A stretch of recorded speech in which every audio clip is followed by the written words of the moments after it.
नमस्कार दोस्तों, अभी तक हमने डिस्कस कर लिया है ईटीएफ क्या होता है, ईटीएफ किस तरीके से म्यूचुअल फंड इंडेक्स फंड से डिफरेंट है और किस कैसे हम ईटीएफ में इन्वेस्ट करें तो हम स्टॉक में इन्वेस्ट करने के कंपैरिजन में कम लॉस बेयर करेंगे। आज हम डिस्कस करेंगे ईटीएफ के बेसिक्स को, मतलब कौन से ऐसे चीज़ों को कंसिडर करते हैं जिससे हम ईटीएफ में इन्वेस्ट करें तो हमारा इन्वेस्टमेंट का डिसीजन सही होगा। इन सारी चीज़ों को हम बहुत प्रॉपरली ऑर्गेनाइज करेंगे ताकि हम बेस्ट ईटीएफ्स को सेलेक्ट करके इन्वेस्टमेंट कर सके। आज का हमारा पॉइंट ऑफ डिस्कशन होगा टोटल 210 ईटीएफ में से 83 बेस्ट ईटीएफ्स को सेलेक्ट करना। साथ ही साथ सेकंड चीज़ हम डिस्कस करेंगे अंडरलाइंग एसेट्स, मतलब जिस ईटीएफ को हमने सेलेक्ट किया है वो किस एसेट्स के अंतर्गत आ रही हैं, ऑटो के आ रही हैं, निफ्टी 20 के आ रही हैं, इस तरीके से किस अंडरलाइंग एसेट्स के अंदर वो आ रही हैं। थर्ड चीज़ हम डिस्कस करेंगे वो होगा हमारा करंट मार्केट प्राइस, मतलब हर एक ईटीएफ का करंट में जो भी मार्केट प्राइस चल रहा है उसके लिए जो हमारा डिस्कशन का पॉइंट होगा वो हमारा थर्ड कॉलम होगा। हमारे फोर्थ कॉलम में आएगा 20 डेज का मूविंग एवरेज, मतलब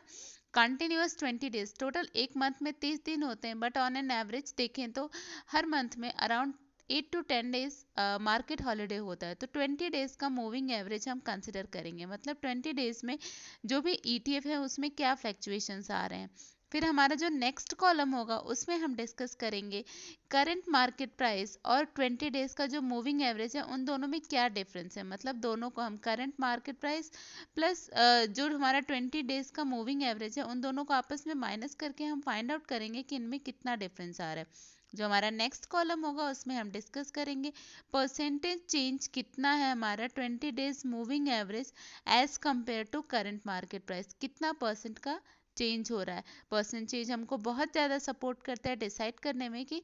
किस ईटीएफ में हमारा इन्वेस्टमेंट हमारा इफेक्टिव डिसीजन हो सकता है। और हमारा लास्ट जो पॉइंट ऑफ कंसिडरेशन होगा वो हमारा होगा select the highest down ETF, मतलब हम उस ईटीएफ को सेलेक्ट करेंगे जो कि सबसे ज़्यादा डाउन में चल रहा होगा, क्योंकि हम नॉर्मली ईटीएफ्स में हमेशा शेयर्स के उल्टा चलते हैं। शेयर्स में हम बढ़े प्राइस को लेते हैं, वहीं हम ईटीएफ में हमेशा डाउन प्राइस को लेते हैं। तो इसमें हम सबसे जो डाउन प्राइस वाला ईटीएफ होगा उसको हम कंसिडर करेंगे फॉर अपने इन्वेस्टमेंट के लिए। तो चलिए बिना समय बर्बाद किए हम अपने गूगल फाइनेंस शीट पे चलते हैं। ये हमारी गूगल फाइनेंस शीट है। इसमें फर्स्ट जो हमारा कॉलम है इसमें जितने भी हमारे ईटीएफ्स हैं 83 उनके सारे कोड दिए हुए हैं, मतलब इसके कोड के थ्रू आप इजिली सर्च कर सकते हैं कि ये कौन सा ईटीएफ होगा। सेकेंड कॉलम में हमारे अंडरलाइंग एसेट्स है, मतलब कौन सा ईटीएफ किस एसेट्स से बिलोंग करता है उसके बारे में दिया हुआ है। सेकेंड कॉलम में इजीली आप देख करके आइडेंटिफाई कर सकते हैं कि आप जिस भी ईटीएफ कोड पे इन्वेस्ट कर रहे हैं वो किस पर्टिकुलर एसेट से रिलेटेड है, मतलब ऑटो से रिलेटेड है या निफ्टी 20 से है या आईटी 20 से है, इस तरीके से आप किससे रिलेटेड है वो इजीली आप आइडेंटिफाई कर सकते हैं। हमारा जो थर्ड कॉलम है उसमें हमारा है करंट मार्केट प्राइस, मतलब जो हमारे जिस ईटीएफ को भी हमने ध्यान दिया या कंसिडर किया या सेलेक्ट किया इन्वेस्टमेंट के लिए उसका करंट में भी मार्केट प्राइस कितना चल रहा है, मतलब हम पर ईटीएफ कितने रुपए उसमें खर्च करने जा रहे हैं, इसके बारे में हम इजिली आइडेंटिफाई कर सकते हैं। जो हमारा नेक्स्ट कॉलम है उसमें हमारा 20 डेज का मूविंग एवरेज हमको दिख रहा है। 20 डेज का मूविंग एवरेज का मतलब ये होता है कि जो पर्टिकुलर एसेट्स थी वो 20 डेज में किस डायरेक्शन में मूव की है, मतलब 20 डेज में उसमें कितना फ्लैक्चुएशन आया है। इसमें आपको फॉर्मूले में 60 दिख रहा होगा क्योंकि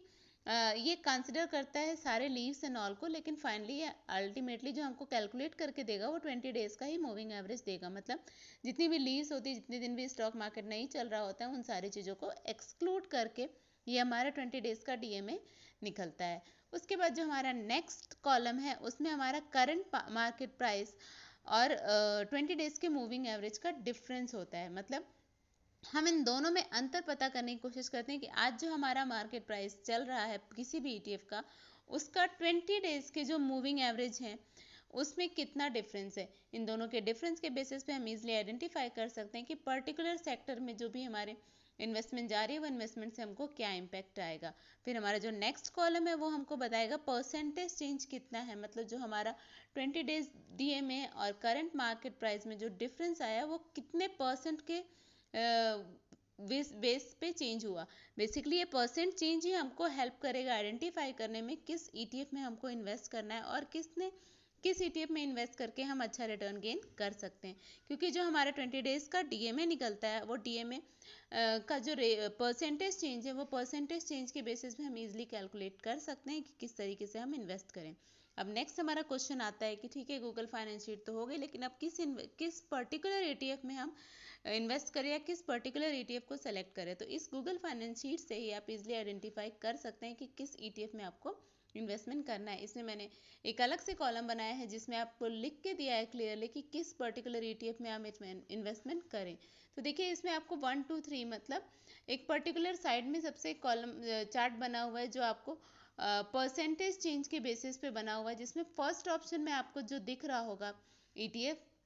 वो ETF उस पर्टिकुलर दिन में सबसे ज़्यादा गिरा हुआ होगा। मतलब सबसे पहले हमने इन्वेस्टमेंट करना है तो उसी पर्टिकुलर ETF में करना है जो सबसे ज़्यादा उस दिन के डेट में डाउन है। अगर उस दिन के डेट में सबसे डाउन ETF में हम इन्वेस्टमेंट करेंगे तो नेचुरली हमको ईजी और अच्छा रिटर्न मिलेगा।